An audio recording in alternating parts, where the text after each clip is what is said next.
कैसे बना? सबसे पहले भगवान नारायण की नाभि से कमल और कमल से ब्रह्मा जी का प्रादुर्भाव हुआ। और ये ब्रह्मा जी, इनसे सारी सृष्टि बनी। सबसे पहले ब्रह्मा जी ने भगवान से पूछा कि प्रभु आपने मुझे जन्म क्यों दिया? भगवान ने कह दिया, एको हम बहुश्यामी, मैं एक से अनेक होकर लीला करना चाहता हूं, इसलिए तुम सृष्टि को आगे बढ़ाओ। ब्रह्मा जी ने अपने मन से 4 पुत्रों को जन्म दिया, जिनको मानसिक पुत्र कहा जाता है। और वो 4 बेटे कौन थे? सबसे पहले आए थे सनक, सनंदन, सनातन और सनत कुमार। ये 4 पुत्र हुए। लेकिन चारों ने मना कर दिया कि हम विवाह नहीं करेंगे, हम संतान पैदा नहीं करेंगे, क्योंकि हम भगवान का भजन करना चाहते हैं। पिता की बात बेटों ने नहीं मानी, सो पिताजी नाराज हो गए। स्वाभाविक सी बात है, जब बेटा बाप की बात ना माने तो पिताजी को तो क्रोध आ ही जाए। और आजकल के पिता को क्रोध आ जाए तो कौन सी बड़ी बात है। परम पिता जो ब्रह्मा जी हैं, जब इनके पुत्रों ने बात नहीं मानी तो ब्रह्मा जी को भी क्रोध आ गया। और ब्रह्मा जी ने क्रोध में आकर कह दिया कि तुम मेरे पुत्र होकर मेरी बात नहीं मानते हो, तो जाओ, हम तुम्हें श्राप देते हैं, तुम कभी भी 5 वर्ष से ऊपर नहीं बढ़ोगे, सदैव 5 वर्ष के बालक रहोगे। चारों बालक प्रसन्न हो गए कि पिताजी ये तो बहुत अच्छा किया। जब हमारी आयु 5 वर्ष से आगे बढ़ेगी नहीं, तो हमारे मन में किसी भी प्रकार का विकार आएगा नहीं। तभी तो कहते हैं छोटे छोटे बच्चे होते भगवान का रूप होते हैं, क्योंकि छोटे छोटे बालकों में ना तो काम होता है, ना क्रोध होता है, ना लोभ होता है, ना मोह होता है और ना अहंकार होता है। तो ये 5 जिसके मन में ना हो, वो तो भगवान का ही रूप है। तो छोटे छोटे बालक 5 वर्ष की आयु जिनकी सदैव रहेगी। ब्रह्मा जी ने जब क्रोध किया,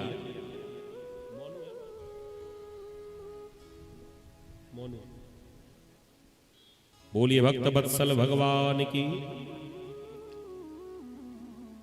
ब्रह्मा जी ने जब क्रोध किया तो ब्रह्मा जी की भ्रकुटी से एक बालक प्रकट हो गया। और ये बालक कोई साधारण नहीं था, साक्षात भोले बाबा रुद्रावतार लेकर प्रकट हो गए। बोलिए रुद्र भगवान की। बालक जैसे ही प्रकट होकर रोने लगा और रोते रोते कहने लगा, मुझे नाम दो और मुझे काम दो। ब्रह्मा जी ने नाम दे दिया कि प्रकट होते ही रोने लगे हो, इसलिए तुम्हारा नाम होगा रुद्र। और काम दो, हमें कुछ काम भी तो दे दो। कह दिया, काम है संतान पैदा करना, तुम सृष्टि को आगे बढ़ाओ। भगवान रुद्र ने सोचा कि हमसे पहले 4 बालक आए थे और 4 भाइयों ने पिताजी की बात नहीं मानी। पिताजी ने नाराज होकर श्राप दे दिया। और कहीं हमने पिता की बात नहीं मानी, तो कहीं हमें भी श्राप ना मिल जाए। इसलिए क्या करें? भगवान रुद्र ने जानबूझकर सृष्टि जो बनाई वो उल्टी सृष्टि बनाई। उल्टी सृष्टि कैसी? पिताजी ने कहा था कि मानव बनाना, और भगवान रुद्र ने मानव तो नहीं बनाए, मानवों से पहले दानव बना दिए। जानबूझकर हजारों प्रकार के भूत, प्रेत, चांडाल, डाकिनी, शाकिनी, चूड़ैल, न जाने कैसी कैसी वैरायटी के भूत प्रेत बना के तैयार कर दिए। और जब भूत प्रेत नाचने लगे, ब्रह्मा जी ने आदेश दिया, बेटा रुक जाओ। देखो, एक काम करने का मन ना हो, कोई हमसे बड़ा जबरदस्ती काम करावे। ये हमारी छोटी छोटी बहनें ना तुम्हारे बड़े काम की बात बता रहे हैं।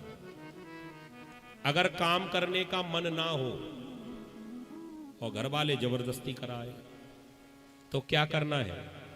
अगर अच्छा काम करोगे तो हमेशा करना पड़ेगा। काम को बिगाड़ना शुरू कर दो, कराने वाला अपने आप ही मना कर दे। भगवान रुद्र ने यही सूत्र अपनाया। ब्रह्मा जी ने कहा था कि सृष्टि बनाना, मानव बनाना। इन्होंने मानव नहीं दानव बना दिया। हजारों प्रकार के भूत प्रेत जब नाचने लगे, सो भगवान रुद्र ने मना किया, रहने दो, तुमसे नहीं होगा। रुद्र भगवान कहने लगे कि अभी तो सैंपल है, अभी आगे आगे देखो और भी खतरनाक बनेंगे। को मुखहीन विपुल मुख काहू, ऐसे ऐसे भूत प्रेत बनाए, किसी के तो सिर ही सिर लगा दिए, और ऐसे ऐसे भूत बने जिनके सिर ही नहीं है, बिना सिर के। ऐसे खतरनाक ये भूत प्रेत सब भगवान भोलेनाथ नहीं बनाए। ब्रह्मा जी कहने लगे ऐसी सृष्टि से काम नहीं चलेगा, बंद करो। बंद कर दिया, ना तो मना करना पड़ा और ना काम करना पड़ा, फ्री हो गए। ब्रह्मा जी को संतुष्टि ना भई, सो ब्रह्मा जी ने फिर से अपनी मानसिक सृष्टि आरंभ की और अब की बार 10 पुत्रों को जन्म दिया। कौन कौन से? मरीचि ऋषि, अत्रि ऋषि, वशिष्ठ ऋषि, अंगिरा ऋषि, पुलस्त ऋषि, भृगु ऋषि, क्रतु ऋषि, दक्ष, और सबसे छोटे हैं नारद। ये 10 बेटा पैदा किए। अपनी वाणी से सरस्वती का निर्माण किया, अपनी छाया से करदम ऋषि को प्रकट कर दिया।